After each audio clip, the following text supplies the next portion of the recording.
Assalamualaikum warahmatullahi wabarakatuh. Alhamdulillahi rabbil alamin. Wassalatu wassalamu ala asrafil anbiya'i wal mursalin Sayyidina Muhammadin wa ala alihi wa sahbihi ajma'in. Amma ba'du. Kita akan lanjutkan pembahasan kita terkait tentang kitab Al-Hikam, dan kita sudah masuk kepada kata pamungkas yang ke-32. Syekh Ibnu Athaillah As-Sekandari mengatakan, min alamatin najahi bin nihayatir ruju'u ilallahi fil bidayati man asrakat bidayatuhu asrakat nihayatuhu. Tanda seorang yang akan berhasil di ujung perjalanannya ialah dia yang bersandar dan kembali kepada Allah pada permulaan pekerjaannya. Barang siapa yang awal perjalanannya terang benderang, maka akhir perjalanan juga akan terang benderang.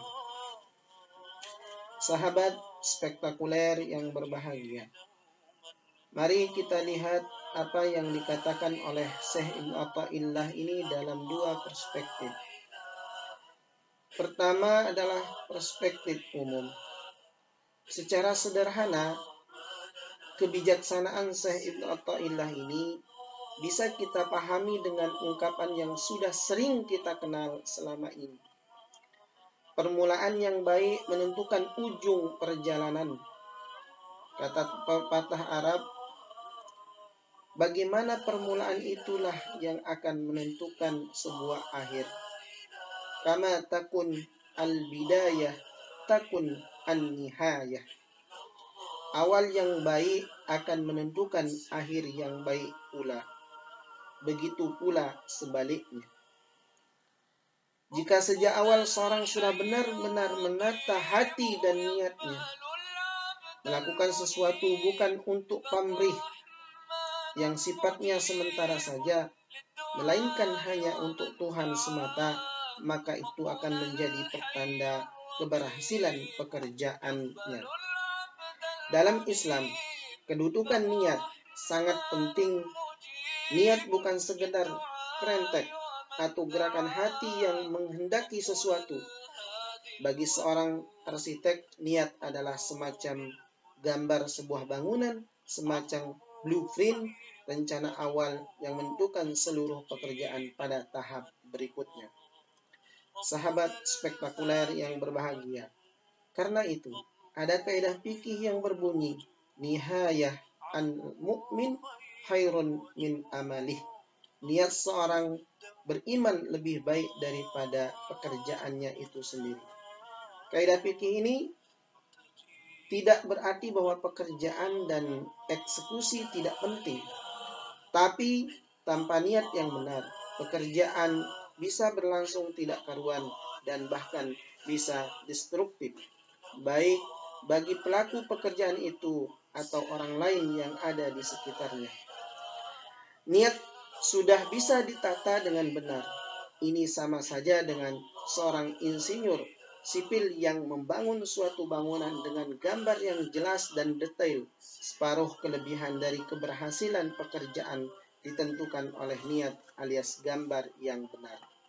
Karena itu, awal yang baik menentukan akhir yang baik pula. Awal yang jelek akan menentukan akhirnya jelek juga.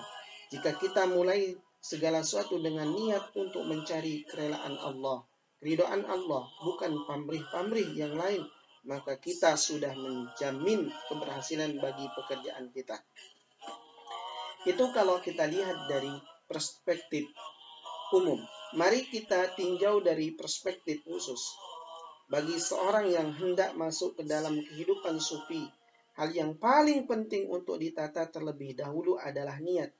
Jika seorang masuk dan menjalani kehidupan sufi untuk misalnya mencari efek sosial agar dipandang keren atau kece oleh orang-orang di sekitarnya, sebab sekarang ini di kalangan tertentu menjadi sufi adalah semacam mode atau fashion yang dipandang keren, maka ia sudah mencicil kegagalannya sendiri sejak awal.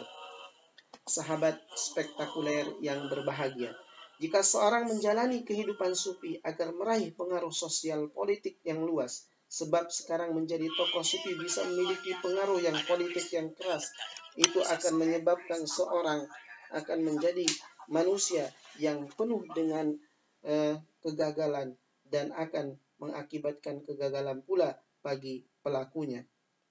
Oleh karena itu, perkara ini dia akan mencapai pengetahuan tentang rahasia ketuhanan makrifat yang sesungguhnya. Tentu perkara lain akan mempengaruhinya. Jika niatnya adalah untuk mencapai tujuan duniawi saja, maka itu akan menjerumuskan dia kepada kegagalan yang sesungguhnya. Karena pada prinsipnya adalah orang yang berhasil itu adalah dilakukan dari awalnya bagaimana, akhirnya bagaimana, sehingga menjadi hamba Allah yang dekat dengan Allah Subhanahu wa Ta'ala. Perbaikan yang dia lakukan adalah untuk kepentingan kebaikan untuk dirinya sendiri. Maka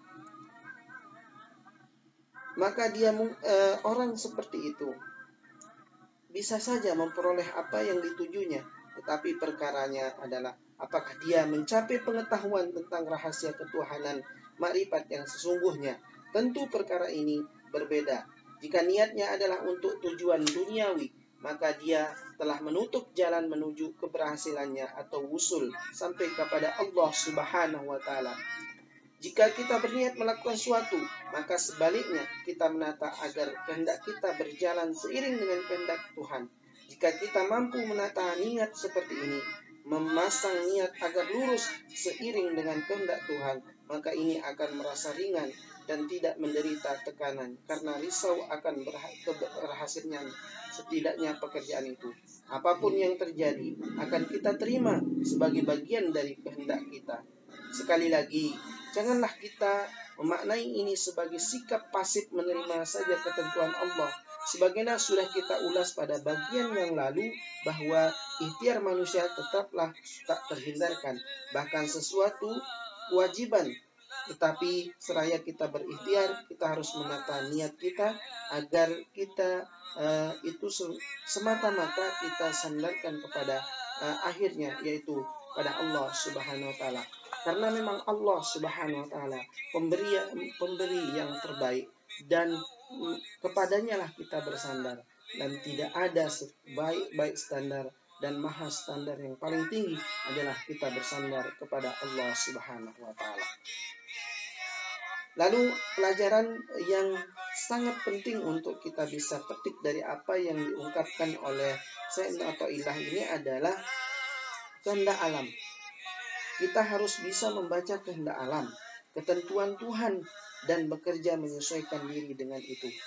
Jika sejak awal kita sudah bisa menata hati kita seperti ini, maka kita akan berjalan dengan ringan.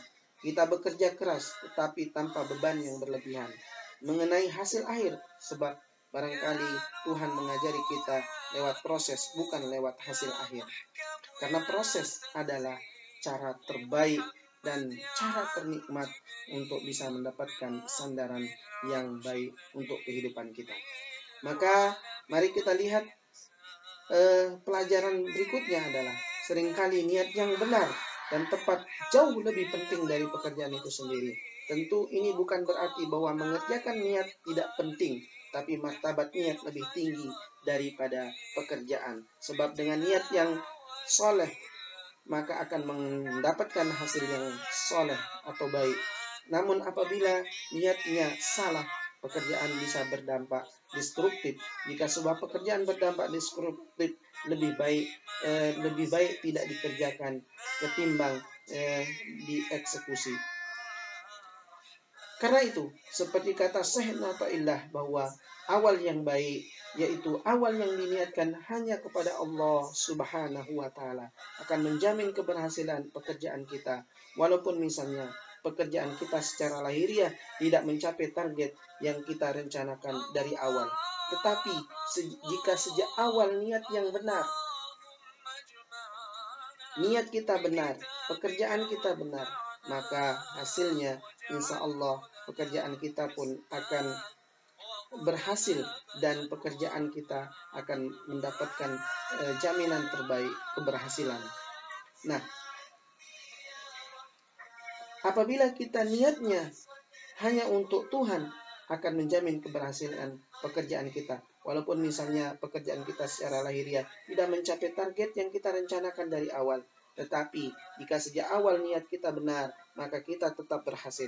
Sekurang-kurangnya kita berhasil menjaga diri kita tidak terjatuh pada tekanan batin yang maha hebat karena kegagalan memukul kita secara mental. Kemudian selanjutnya adalah menata niat dengan benar. Tampaknya mudah dikatakan. Tetapi ini bukan sesuatu yang gampang seperti penampakan dari permukaan. Menata niat dengan benar mencerminkan sikap hidup seorang. Niat yang baik juga mencerminkan watak yang bersangkutan. Jika seorang dalam seluruh hidupnya terbiasa dengan sinister intent, dengan niat-niat jahat terhadap orang lain, maka sulit bagi orang seperti ini untuk memulai habit atau kebiasaan baru, yaitu positive thinking. Kita mungkin pernah dengar ungkapan orang ini bahwa jahat melulu. Ungkapan ini melambangkan sikap buruk yang sudah mengakar dan pada seseorang sehingga menjadi sebuah bawaan atau nature atau watak dari orang tersebut. Menata niat yang baik, dengan demikian memulai suatu kebiasaan baru yang positif dalam rohani kita sendiri. Ini tidak mudah, membutuhkan latihan lama seperti latihan seorang atlet atletik atau atlet-atlet yang lain atau pesepak bola. Jangan lihat Cristiano Ronaldo hari ini hebat dalam sepak bolanya, tapi lihat proses bagaimana dia latihan. Bagaimana seorang ulama besar, misalnya Imam Syafi'i, Imam Maliki, Imam Hambali, Imam Maliki, Imam Syafi'i, Imam Hambali, Imam Ibnu Hanifah. Itu jangan lihat Imam Hanifahnya hari ini, tapi lihat bagaimana proses belajarnya. Begitu pula dengan ulama-ulama yang ada di Nusantara. Jangan lihat ulama-ulama Syekh Nawawi Al-Bantani menjadi hebat karena kehebatannya sekarang, tapi lihat proses bagaimana dia belajar. Bagaimana Syekh Zainuddin Abdul Majid Al-Fansauri sebagai pahlawan yang berasal dari Lombok itu hebat. Bagaimana proses belajarnya sehingga dia menjadi orang hebat.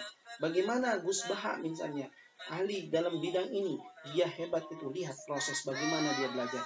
Bagaimanapun Guru Bajang Zainul Majidi MA itu menjadi hebat. Bagaimana dia proses belajarnya sehingga dia menjadi hebat hari ini. Dan banyak lagi ulama-ulama. Ada ulama-ulama terkenal yang ada di Nusantara yang kalau kita sebutkan dan kita mengambil pelajaran dari beliau, itu prosesnya sangat panjang. Butuh latihan membentuk semacam itu sehingga dia menjadi orang-orang yang hebat.